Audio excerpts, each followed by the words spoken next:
So it is imperative that I do this now because I keep doing things and I really want you guys to see the before of this place. So this is the front door, whatever. Already scratched the door, but already changed this lock to one of the, what is it? It's that dial entry, and I have to change this bottom lock to, I want it to be one of the knobs. So that's why I said I keep changing things, and I want you guys to really see what it looked like beforehand. So this is the living room space. The staircase is right there. This way, that's a better view. You have this little half wall where the television goes. This is the living room here where this ceiling fan is. This area. And then that is the dining room where that light is, or the dining area, I should say. You have a pass through to this whole 80s laminate cabinet kitchen setup here, which you're gonna have to change that because it's horrible. Horrible.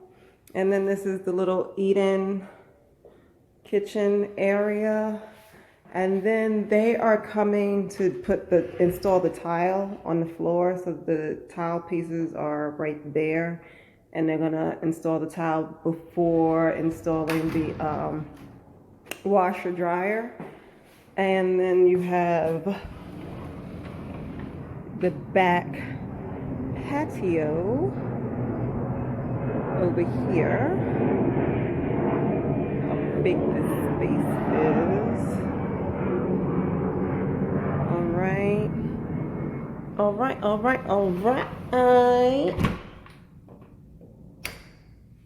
All right, so we're going to go upstairs. Oh wait, bathroom off from here. Same 80s cabinets, light fixtures. There's a storage closet in here, so it actually continues under the stairs, the closet, and then, you know, whatever in here. And then you go up the stairs, turn on a light. Have every light on in this place, just really burning up electricity. And this is just the upstairs landing. It's pretty big. There's a hot water heater in there, I believe, or the AC unit is in there. I'm not living like this. This is not how I'm living. It's just I had to stay here. I have to stay here tonight, and I had to stay here last night in Orlando. But tomorrow I'm going back to Jacksonville. It's going to be a minute before I can actually move furniture, but this is my bedroom. We're really going to do something with this. It's a good size, but it's blank space. I'm about to start working in the bathroom already. Your closet is a deep closet there. Again, don't judge me. I'm not living like this. It's just, we got some things going on right now. I had to come here at like midnight last night, get a little bit of sleep, get up, shower, all that stuff. So don't take any of this seriously. This is all being changed. It's all coming out. My makeup all over the place from this morning when I was getting ready. Crazy. But I'm about to put in this flooring here in that bathroom. We're going to change the cabinets in the bathroom. Going to do some wood shelving. Not that hideous eyesore there. Eventually going to change out the mirror. Going to change the light fixtures as well. They're terrible. And this is the extra room. Not going to do anything with this. But the same exact room. The bathroom is right there, same 3-piece bathroom, same big closet space in here. So now that you've seen the house, I can get to work. All right, bye. Okay, so I'm using this, it's peel and stick tile floors right now. I'm just mapping it out to see how I have to lay it. I was originally going to use that, but then I really liked this. It's called Ember, I believe. What is it called? Java Ember, something like that. Jesus, I can't find the name.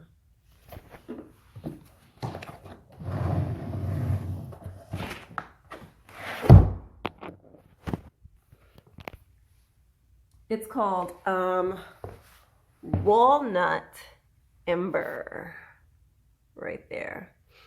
The box was $30. I'm not going to use the whole box. They have individual barcodes on them, so they said if I didn't use it all, I could bring back the pieces that I didn't use, and I didn't feel like trying to guesstimate how much I was going to need, so I just bought them all. I have to take those back as well. But we're going to get a nice pretty floor going in here with these peel and stick tiles. As you see, this is what the ugly floor was originally. Terrible. And we're going to make it nice and pretty. Right? So I am not at all close to being done, but so far this is how we are looking, which it's a pretty easy process. I mean, you peel off the back and you stick it, lay it down. Measuring becomes tricky, and I'm like super anal. So even though I know like a bath mat is gonna go here, you won't really see that. I don't like that. It's like choppy, like that. And now I'm starting to work on the surround of the toilet. I need to take this brown thing out. And I'm anal about the fact that I didn't cut straight here, and there's these little gaps. But I was told that, you know, it looks good and I'm being, you know, ridiculous. So I might be being ridiculous. Like, it looks good if I stand here, but, you know, when you start to look over at the edges, you start to see the imperfections of it. But so far, I love it. So much better than that floor before. So we're here to see the progress that I've made, which is none. I've made no progress. I got this thing off the wall, and it's so nasty because it was actually fixed to the wall. There was a shelf over the toilet shelf in here. It was fixed to the wall. As you see, the little screw holes there. So they weren't able to clean and paint, so they like painted up to where the shelf was, but then where the shelf is, it's just disgusting. And I've looked all over this place. I can't find the same color paint. So outside of cleaning the wall, I don't know what I'm gonna do there, because I wanted to paint it the same color. I need to figure that out. So we got that ugly shelf out. We also got the shower head out. That shower head, one, it was a rain shower head, didn't fit in the shower, so I had to get rid of that. And then two, I was trying to adjust it, as you see, and then water just started flying everywhere. And I was standing in the shower with plaster, like popcorn plaster, all over me because the shower head completely fell apart. So I have to fix. I bought a new shower head. The curtain, that is a temporary shower lining curtain. I bought a new curtain rod here, which I'm going to install. I need to finish doing the flooring. There is that horrible thing that was in the bathroom, and then this is the horrible shower head that completely fell apart on me. So we're gonna work on that now.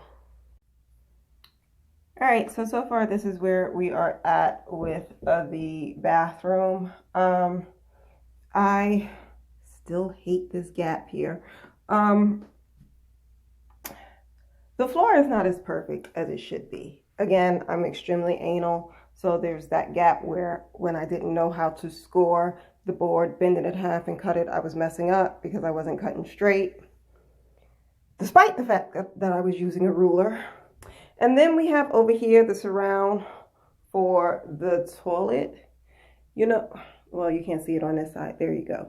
If I were a different person, a little handier, I would have taken the toilet up and then did the tiles and then put the toilet, reattach the toilet, but I could not bring myself to really touch that toilet like that. And I mean, I've cleaned the toilet and everything like that, but still I couldn't. I'm an extreme germaphobe. But the good news is now I can walk barefoot on this floor, because the floor the way it was before, which I'll give you a reminder by showing you the other bathroom. The downstairs bathroom is cool because the downstairs bathroom is tile, but these upstairs bathrooms were linoleum. No matter how much I would have cleaned that with bleach, I never would have felt clean to walk on it. I'm an extreme germaphobe. That just would have been gross and disgusting to me. This is all the stuff that I've taken out of that bathroom again. So we now have a floor that I can walk on. So far, everything that I've done, the shower curtain, pay no mind to the shower curtain. The shower hooks were $4. I got them from At Home. The shower rod was, I think, $12.99. I got it from, what do you call it? Not Home Depot. What's that other Home Goods. And so with the carpets, I got them from Home Goods as well. They were, the whole pack, I think, was $14.99. Still what's left to do is my shelves, which are here. I have to stain these, and then they're going to be wooden shelves that are going to go on this wall when I wash this wall. Still something that I need to do. I still have leftover tiles. 2, I should say that. I don't remember how, I guess I can count what's still left in the box. I don't remember how many tiles I've used, but there's still some in the box. Probably about 10 left in the box, and the box had, I think, 24 in it. So maybe I've used 14, or maybe there's 12 left in the box, but I'm going to return the portion that I did not use, which is like 89 cents a piece.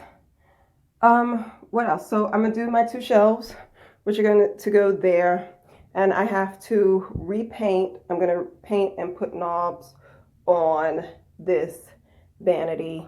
I'm going to paint it like black.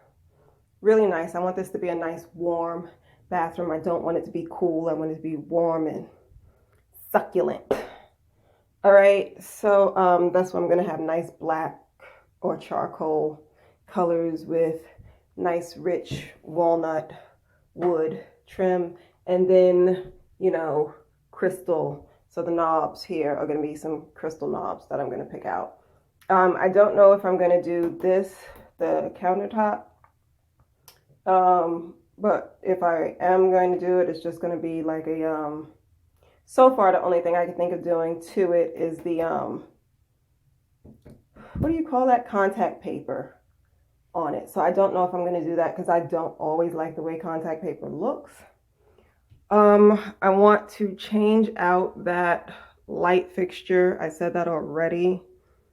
And hey, there's me. No makeup this time. I want to change this mirror. I don't like it. I would just like a mirror that had wood trim around it, or black trim. I don't know yet. But I don't know what's behind the mirror. I'm assuming that because this shelf was here and what was behind it was disgusting, I'm assuming I would find the same thing behind this mirror. So, you know, I have to space my repairs out accordingly. But as it is, I can now use this bathroom, which is awesome. Oh, I did this shower head, which the shower head was really cheap. I didn't want to get an expensive one and it not match with my overall look. So I just got like a $19 shower head. Or $20, it was $19.98. But that's it. Easy peasy, lemon squeezy.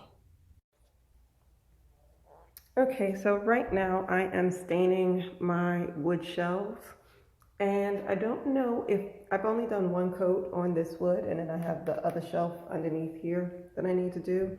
I kind of like it with one coat. I kind of like how that light color like that pops through. So I don't know if I'm going to just leave it with one coat or if I'm going to do two coats. But the stain that I used was Minwax's dark walnut, which is great because the floors are walnut. So that's awesome. So I got these brackets from IKEA. They were 50 cents each. These arm bends, mounts, or whatever you want to call them. And I got a pack of nails also from IKEA that was like $3.99. So with my drill, I'm going to drill these arms onto this shelving unit. I've gone 3 inches in, and I'm going to go 3 inches in on that side as well using measuring tape and line it up. I had to use 2 different size screws. So in the back, you have to use a long screw, and then in the front, you have to use a shorter screw, like that. So my shelves are up. Aren't they pretty? They're so pretty. Now I'm here on the floor with the tarp and everything, about to sand down the cabinets so that I can prime them and then paint them. These are laminate fake wood cabinets, so you have to sand them, prime them, and then paint them. And you're probably wondering, Angel, why didn't you do the cabinets first? Because now you have to like protect the floor. I didn't do the cabinets first because I could not use this bathroom until I changed out these floors. So now, you know, I'm sitting down on the floor and everything like that. I can walk barefoot in this bathroom. Before I couldn't do any of that. So I have my handy dandy sander, and I have some 150 grit and some 220 grit sandpaper, and I'm just gonna go over the cabinets with a light sand. I already mentioned that I washed them, right? Yes. So I washed them. Now I'm going to sand them. So we are back at what can be called like the never-ending bathroom project. Okay, so this looks real crappy. But I'm noticing how the paint is going on, so I'm not really worried about it, because as you see here, the paint will go on fine. Eventually, that first layer is just terrible, so when you do the first coat, but once you let the first coat dry and then go back on top of it, it actually sticks better. The person in Lowe's, and I'm not exactly sure if he knew what he was talking about, because everything that I heard said that you need to sand the cabinets first, then prime them, then paint them. According to the man at Lowe's, he was like, all I needed was this Valspar cabinet paint and it would work. Now the color that I wanted was like a charcoal grayish black. Some of them that I saw, they pulled like too green. I thought this one would be nice. I thought this one would work, but looking at it now, it just looks like concrete. It looks like cement. Wasn't the look that I was going for, but I already have the paint on there, so it's what we doing. So yeah, that is that. So you put the coat on, you have to let it dry like completely. Otherwise, if you try to go on it when the paint is not dry, it's going to streak. So you put an even coat on, let it dry completely, then you go back over it with another coat. So I've noticed that once you go over it with the second coat, it adheres a whole lot better than if you're trying to brush over it when it's still wet. So that's the look of it thus far. Like I said, I'm not crazy about the color, but we rocking with it. So this is how the cabinets are looking. This is how they're coming out. This one is a little wet, so you might see streak marks in it as it's still drying. And I'll take you upstairs to show you what the cabinet base looks like. So this is the cabinet base. I need to do a second coat on it. That's just with one coat, even though the front part has the two coats on it, but the side I only have one coat on it so far, so I need to do the second coat. And I just wanted to say that the paint, the Valspar paint, seems to work fine once it dries and cures and everything like that. I only used 1 jar of the 8 fluid ounce to do this one cabinet, and I bought 2 jars, but I still have some in this jar, and I poured out some more. But I'm not going to need all of that. Obviously, I'm not painting the inside of the cabinet, and I'm not painting the inside of the cabinet faces, the doors, because nobody's going to be inside the cabinet looking out. So this 1 jar, which was like $2 or $3, the sample paint jar, was enough to do the whole cabinet. And I'll keep the other jar just for like touch-up paint. So, you know, I'm not going to return it. Like $3 is not going to break me. But yeah, to keep it for touch-up paint. So that's how everything is looking thus far.